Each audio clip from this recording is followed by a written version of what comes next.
নমস্কার বন্ধুরা, পুষ্প কিচেনে আপনাদের সবাইকে স্বাগত। আশা করি সবাই ভালো আছেন, আমরাও ভালো আছি। আজকে আমার রেসিপি এঁচোড়ের তরকারি। এইভাবে বানালে খাসির মাংসকেও হার মানাবে, এত সুস্বাদু হয় খেতে। দেখুন আমি কিভাবে বানাচ্ছি। দেখুন, এর জন্য আমি এঁচোড় নিয়ে নিয়েছি, ছোটো ছোটো করে কেটে নিয়েছি। আর নিয়েছি আলুটাকেও ডুমো ডুমো করে কেটে নিয়েছি। প্রথমেই আমি একটা মশলার বানিয়ে নেব। দেখুন, গোটা জিরে, গোটা ধনে আর নিয়েছি শুকনো লঙ্কা। ড্রাই মশলা একটা আমি ভেজে বানিয়ে নেব। দেখুন ভাজাটা হয়ে গেছে, এবার পেস্ট করে নেব। কড়াই বসিয়ে দিয়েছি গ্যাসে। কড়াইতে দিয়ে দিলাম পরিমাণ মতো জল, পরিমাণ মতো লবণ আর সামান্য হলুদ। হলুদটা দেওয়ার কারণে এঁচোড়ের কষভাবটা থাকে না। দেখুন, এবার এঁচোড়গুলোকে দিয়ে দিচ্ছি। ভালো করে আমি সেদ্ধ করে নেব।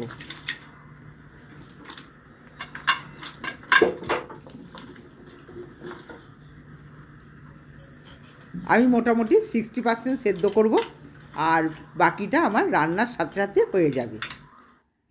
ঢাকা দিয়ে দিলাম। দেখুন ঢাকাটা খুলে এঁচোড়টা সেদ্ধ হয়ে গেছে।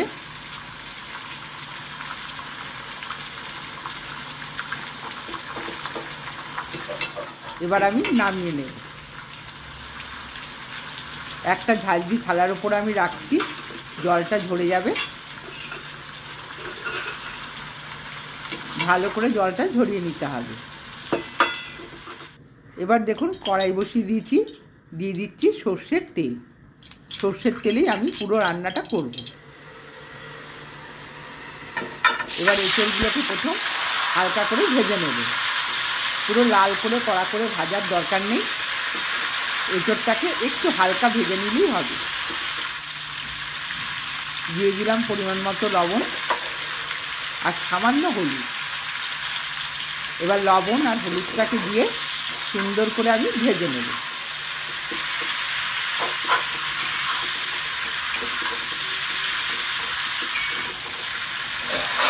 দেখুন বন্ধুরা, ভাজাটা হয়ে গেছে, এর থেকে বেশি আর ভাজবো না। এবার আমি তুলে নেব।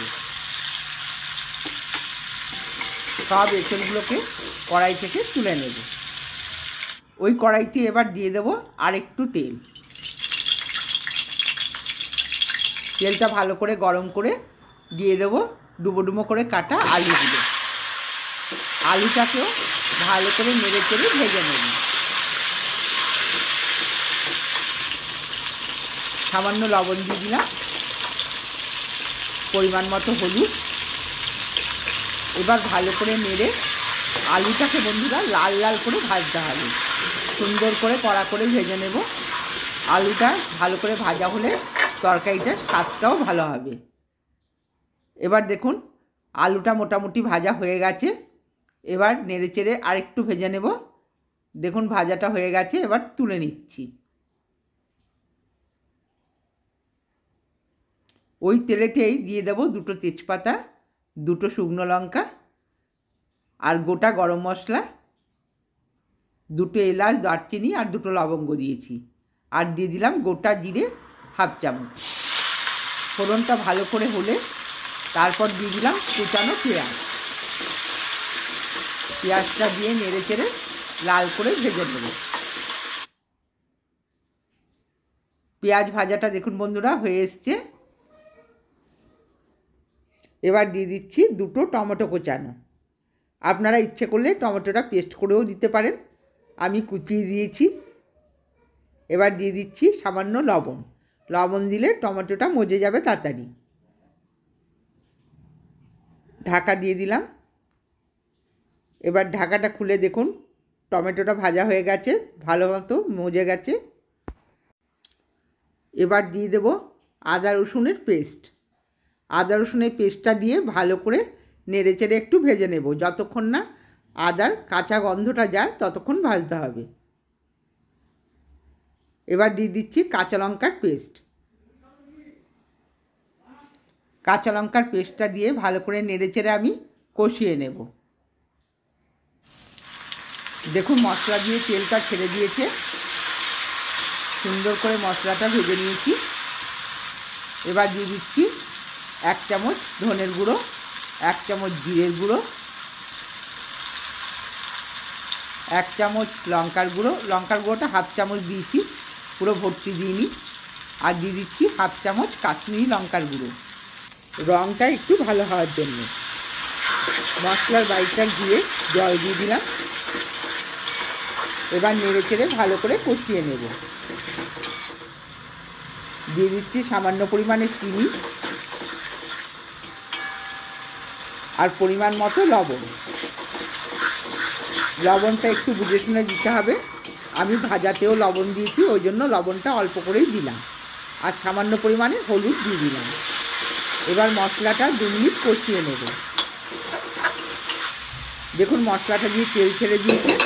এই পর্যায়ে আমি দিয়ে দিলাম ভাজা আলুগুলো আর এঁচোড়টা। ভাজা এঁচোড়টা আর আলুটা দিয়ে সুন্দর করে নেড়ে চেড়ে কষিয়ে নেব।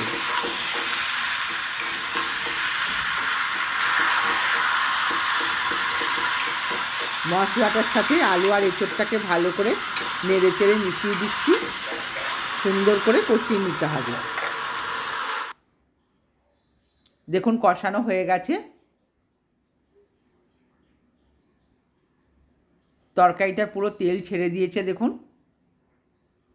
এবার দিয়ে দিচ্ছি পরিমাণ মতো গরম জল। জলটা অবশ্যই গরম জল দিতে হবে। এবার ভালো করে একটু নেড়ে দেব। খুব বেশি জল আমি দিলাম না, সব কিছুই আমার সেদ্ধ করা আছে। আলুটাও ভাজতে ভাজতে সেদ্ধ হয়ে গেছে, এঁচোড়টাও সেদ্ধ করা। এবার 5 মিনিট ঢেকে ফুটিয়ে নিলাম। দেখুন ঢাকাটা খুলে দিয়ে দিলাম 1 চামচ ঘি আর দিয়ে দেব 1/2 চামচ গরম মশলার গুঁড়ো। ভালো করে নেড়েচেড়ে মিশিয়ে দেব।